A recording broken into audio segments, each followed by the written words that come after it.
chosen ones, empaths, you've got to see, yeah, that a lot of like the way you look at yourself, the way that you view yourself post being in a relationship with a narcissist is you're severely damaged, right?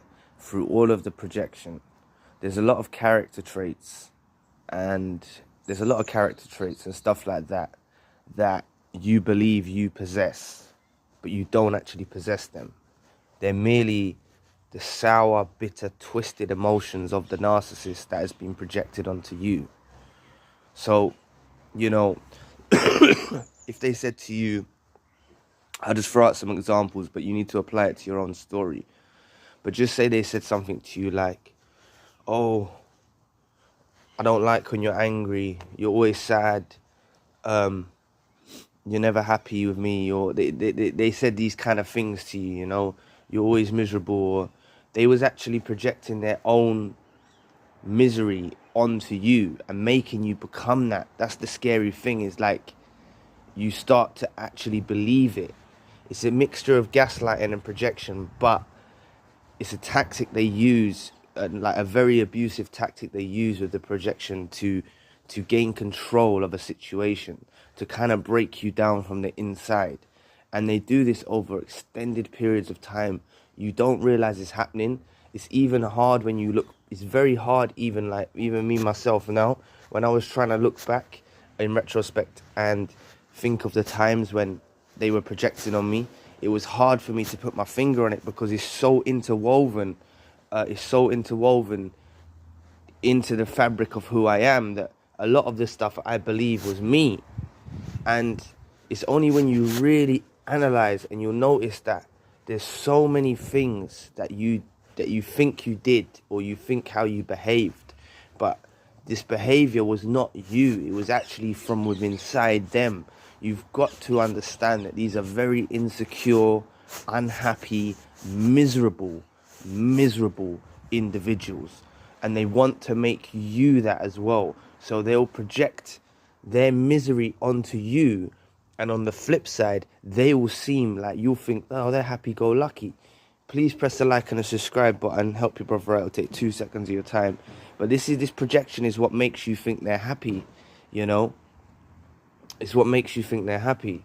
They project these emotions onto you, but it's actually, in essence, it's them that feels that way. The times that they said, oh, why are you not happy? Why are you like that? They're gaslighting you. They're projecting onto you, and they're making you feel like, oh, but you're thinking, oh, I am all right. Like, but the more that they do that, say they just do that once, it won't dig deep. But the more they do it, you'll start to go around in life and think, oh, I am a bit miserable. You know, you'll be in a conversation with your friend, and you'll say, yeah, I'm a bit miserable sometimes, and you'll pass it off so lightly. But it's actually them that's done this and instilled it into you, and it's so toxic. And that's why I say they're not as happy as they make out. You know, that the happiness that you see with them is actually the light that's reflected off you into them. Like they try and steal your light from you, right? So when they're putting you down, they're actually absorbing what was naturally good within inside you, and they're taking it as a character trait for themselves. They can't do this for a very long time afterwards. If you're separated from them, if they've discarded you or you separated from them, they can't maintain stealing your light eternally. But if they're in close proximity with you, you know, their motivation for getting up in the day is you. Their motivation for putting on this brave face is you. In the brave face, that was like putting on this mask is you. You know, and they're digging you down and down and down and down and down and breaking you down with all of this projection. They're projecting so much stuff at you. Please fill in the comment section about times that you can pick out that you're being rejected. For me, it was hard. Really, I had to sit and think about it quite deeply to remember the patterns of it. But a lot of the time, it was, they don't like me when I'm unhappy and that I'm miserable and like, but I'm not. You've got to understand that when I first met them, I was so positive, I was so full of life, and I poured that all into them, you know. I poured that all into them, helped them through a very traumatic time in their lives, rebuilt them, helped them. And I'm not glorifying myself, but I did do that. I picked them up off the scrap heap and trying to, because they lured me in with the stupid story, you know, the stupid feel sorry, the stupid pity, luring me in with making me feel sorry for them, for their situation and their current situation and stuff like that. So therefore I'm being like a little hero trying to save a hoe, Captain Save a Hoe. And it's my own fault, you know. It's my own fault that I was so blind to that. And that's why I do always say to you, like, you might feel depressed now, you might feel afterwards, after the relationship's all done and it's all been and done, yeah. You might feel like, oh, I'm depressed, I'm unhappy. You've got to understand, you was depressed and unhappy in the relationship, but you didn't even know you were depressed and unhappy. That's how much you were gaslighted, that you didn't know that you was actually miserable, you know. And that doesn't really make sense with what I just said about, they used to say that I was miserable. They used to say, I like it when you're happy, I don't like it when you're sad, I don't like it when you're... But it was lies. They were the one that was trying to make me sad. They were the ones that was trying to instill in me that I am sad, that I am this, that I am that. And it wasn't the case, you know. And you can... Sorry. My cough's probably really getting on your lot's nerves at the moment. I think I need to go to the doctors. But, you know, even when they start, they project their new supply into you as well. You know, when they're making out that they're super happy as well, really, they're miserable in that scenario. That's why I always say you have to look behind the veil. So this is another time they use the projection tactic, even after the relationship's done with and they're with their new supply, and you see the social media post, and you think, oh, look how great they're looking, you know, or they're so happy and stuff. Really, they're miserable.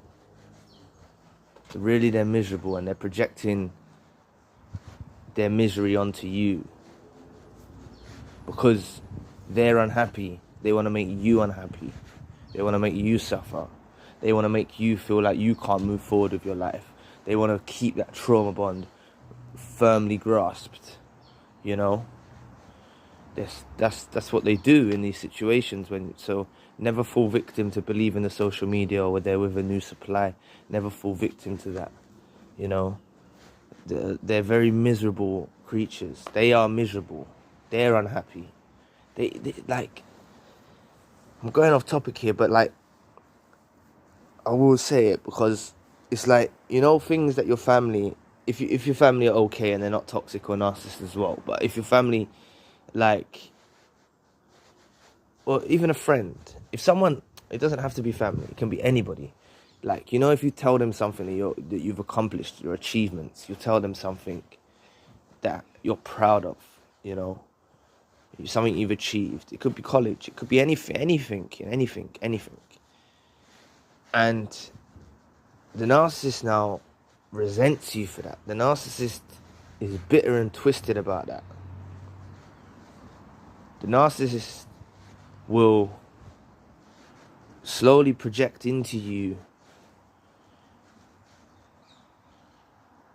to make you feel like your value is not there anymore, to make you feel like what you did is not valuable. They'll gaslight you to the point where, you know, and they get very resentful about any achievements you do because it overshadows them.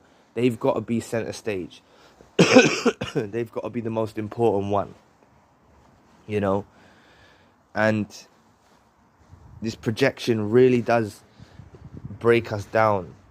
It does break us down, this projection, because we literally go through life for years. If we've been with them for years, yeah, we go through life for years thinking this is us. Some of us still think there's certain character traits about us that are us. They're not us.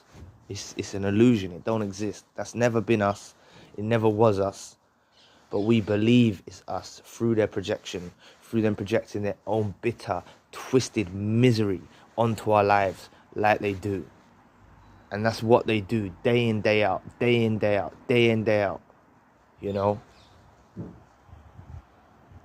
They'll tell you everything that's wrong with you that's actually wrong within themselves.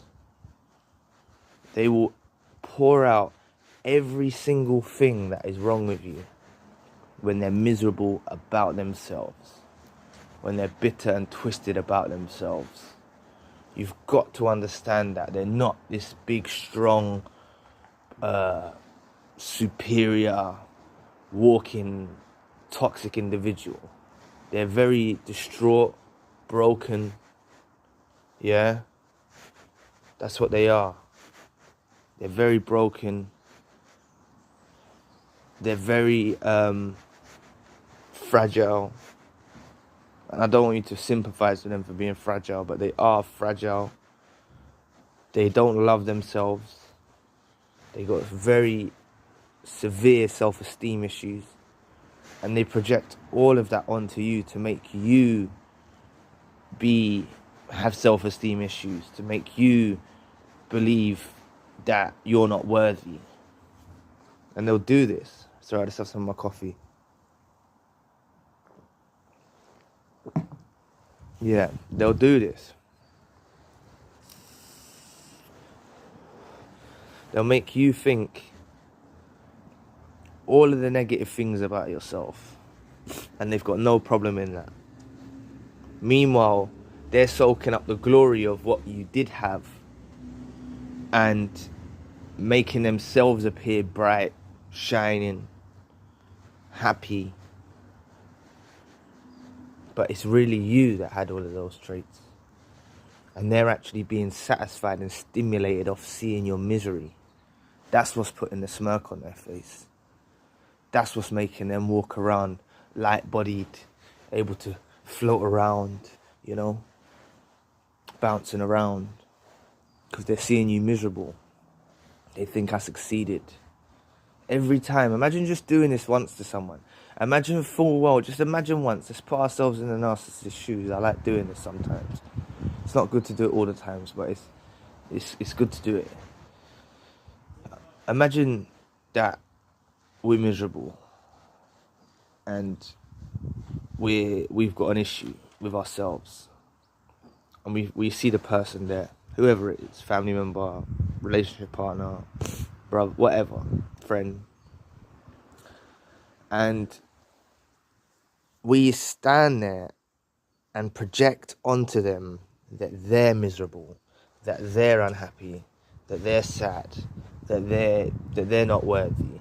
And we project, imagine doing that just once in a lifetime.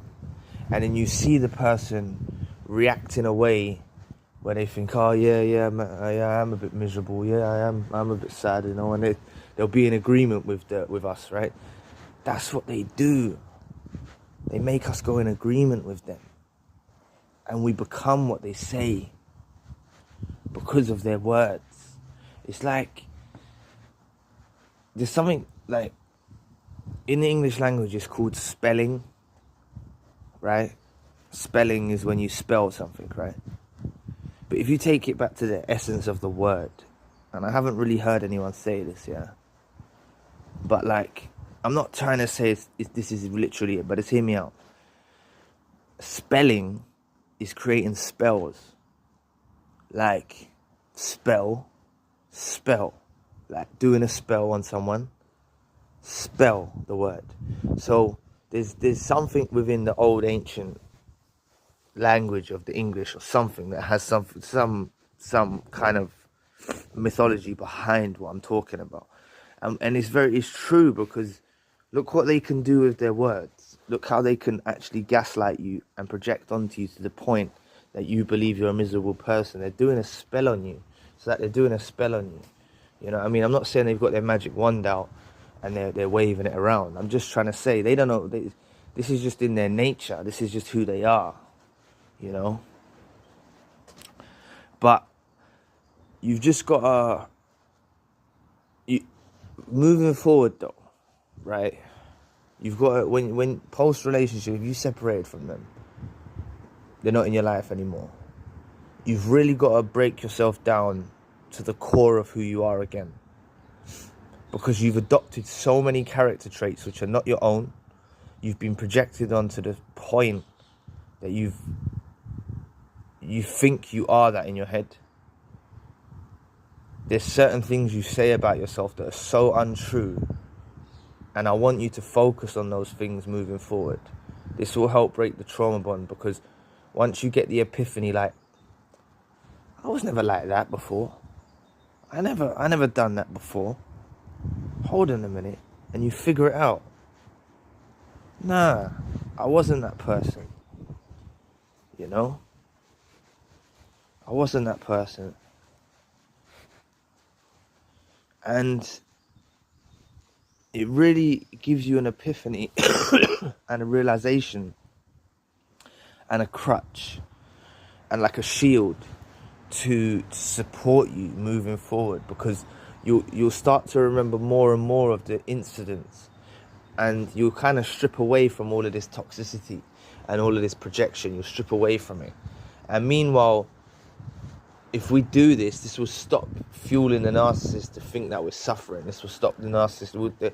If they caught us one day in a year's time or a couple of years' time and they saw us, they'll say, oh my God, he's totally changed. He's transformed. Everything I tried to do to him with my projection didn't actually work. And then they'll be miserable. But at the moment, this projection that they do on us, if you're still in the relationship, suffices them, makes them so happy to see us suffering with their own insecurities. It's just the old thing. It's like what kids do, you know. Kids will bully someone who's being bullied. Kids will pick out flaws in each other, right, which they've actually got deep insecurities about. And this is what the narcissist does as grown adults. That's what they do. So, you know, just try look into it a bit. Try focus on what I was saying. Like, try and look back at your thing, because there's a lot of things that you've got on your name now that is not you. I promise you, there's a lot of things that you think is you that is, trust me, it's not you. So yeah, I'll leave the video there. Please press the like and the subscribe button. And if you do want a one-to-one session, you can find the details in the description box. Anyway, I'll be back with another video soon. Peace.